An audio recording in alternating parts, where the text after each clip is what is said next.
Dear ladies and gentlemen, I'm very pleased to announce our upcoming conference on cleaning validation for the pharma industry. Welcome you to a pre-conference podcast where we have Richard Denk, the senior consultant of aseptic processing and containment at SKAN AG, or AG, I would say it will be more proper pronunciation. Richard, thank you very much. And please tell us a little bit about your career. Please tell us of what are you involved in the organization, and why is it why the cleaning is one of the most important topics for you. Thank you, Georgie. So very kind of you that I'm invited to speak at the conference about cleaning validation. Yeah, cleaning validation or cleaning is in my career a very important topic, since more than 30 years. I'm not mainly doing cleaning, but all of the work around this, there is the cleaning a really important feature. So when I look back, maybe as I started into the pharmaceutical industry almost 30 years ago, there was qualification validation coming up to the market. There was cleaning validation also an important topic. And at that time, I was also introduced into high potent products. And with those high potent products, cross-contamination discussion is a big topic, and for sure also the cleaning validation. Yeah, and many years from there, I have written a lot of books about cleaning, how to clean surfaces, and I wrote also books about hygienic design, what is the fundamentals to provide a good cleaning afterwards. And there I have also recently, in the last couple of years, published 2 PDA publications on that topic. That's very good point that you mentioned. You mentioned the two PDA publications. So could you elaborate a little bit what was the driver for those publications and what is the content? Yeah, this was actually a visit what we got from a customer around 6 years back. As we at SKAN, we provide your aseptic processing solutions, and there we are the world market leader, and they were coming to us and they asked us, we need an aseptic filling line, and they have to be cleaned because we want to produce high potent product in the future, and cross-contamination risk is there a big topic. So then I asked the customer at the time, and I said, to what cleaning limits? Because we, in aseptic processing, we speak a lot of non-product contact surfaces, and there is also a requirement that you should avoid cross-contamination through mechanical transfer or airborne contamination. And at that time was nothing published. And I know many people globally, and many people know me globally. And then I set up a group of experts, even with a GMP inspector, because they also mentioned that this is an important topic to them. And then we started with toxicologists, cleaning experts, with GMP experts. And then we said, what is important to know? And we started first with a document for cleaning of non-product contact surfaces in isolator systems. And in this document, we published a table. And this table was about recommendations. And at that, on cleaning limits per square decimeter. And at that time, or just before, was the EMA published the guideline on health exposure limits for shared facilities. And there we took also those permitted daily exposure limits. And there we transferred this exposure limit to cleaning recommendation per square decimeter. 2 years later, we published another document about lyophilization, because inside of lyophilization is the same risk. When you produce several products, the risk of cross-contamination is there also possible. But the major driver was more and more those containment for high potent products. Richard, as you are called, Mr. Containment, would you share some of the insights of, or I would say, some lessons learned on the HPP, high potent products, and what are the challenges in the foreseeable future? Yeah, that's good.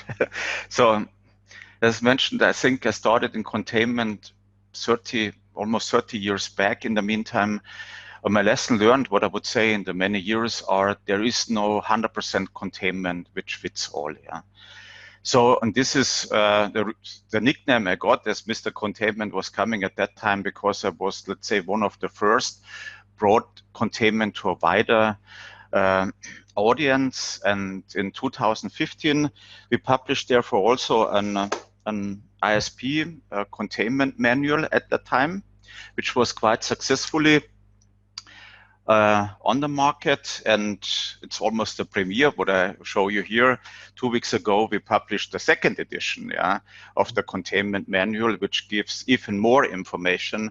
So it's also almost a double of the content as it was before. Mm-hmm. You can see that here, and there is a lot of information also inside what I'm presenting on your conference in December. But the lessons, maybe coming back to that, as we published those second edition, there we have 3 brand new chapters on it. There one is about containment strategy, which could also be important for cleaning of those equipment and facilities, because the containment strategy describes what containment is needed for the specific purpose of the company. Yeah, is this small quantities what they use, maybe like 10 milligrams, or do they use hundreds of grams or kilograms? Is the duration less than an hour or several hours or several days? Or is the product very fluffy? It's a liquid or a lyophilized product, has all an influence. And with those categorization, what you can do in the beginning, you can really lower down the containment when it only be of small quantities, like in the milligram range, short duration, or when it's a liquid based, compare when it have large quantities, a long duration, and it's a very fluffy product or a very dusty product. There we have then also GMP on containment. This is an important factor because this is new then also, that we say one is on GMP, avoid cross-contamination, shared facilities considering the product, but also on the other way, protecting the operators. Yeah, they can be also exposed, they can touch something and can carry over this in other areas. And then we have a new chapter, is biomanufacturing. As you might know, there is so many products coming to the market in the next decades. This is a lot like a gold rush, what's going on in the pharma industry. You know it, yeah, with COVID-19, with this mRNA new products, which are originally coming in development of anti-cancer therapies. But those products, there's thousands right now in development working on cell and gene therapy, which come to the market. And there is the same there in on cleaning cross-contamination issue, especially when it comes from different patients, not that there is a risk that there is some mix-up or a cross-contamination happen. So in the containment manual, we have also a chapter on cleaning. And this is, yes, it's always an important part in the field of pharmaceutical manufacturing.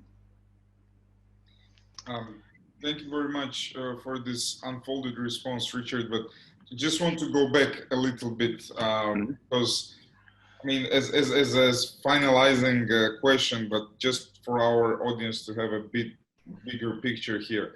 Richard, you have mentioned there are cleaning requirements for 2 different aspects, right? Just to make sure that I get it correctly. And one is to protect the operator, right? And the other is to avoid the cross-contamination between different products. So how does this sit together? How does it fit together? Can you elaborate a little bit more on this? Sure. This is quite a very good question what you ask, because this is something, especially what I will talk in my presentation. You know, after we published the 2 PDA papers, there is the recommendation of cleaning limits on square decimeter. What we did is only the recommendation, yeah, but how to fulfill this. And we have at SKAN a lot of scientists working on different technologies. And in the last couple of years, we developed a technology that we can quantify a contamination on a surface and clean those in a way that we can justify the cleaning limit or the log reduction on cleaning, not longer based on a swap, more on an indicator. And this, I think, is very revolutionary, I would say. So far, we have only introduced this to a small audience.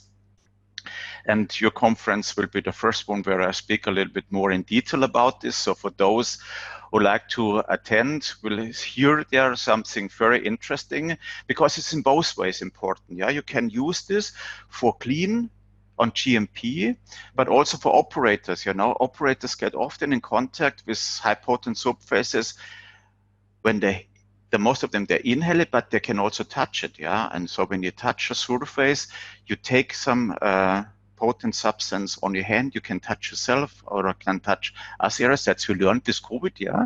Washing your hands, very important to avoid contamination. This is here the same.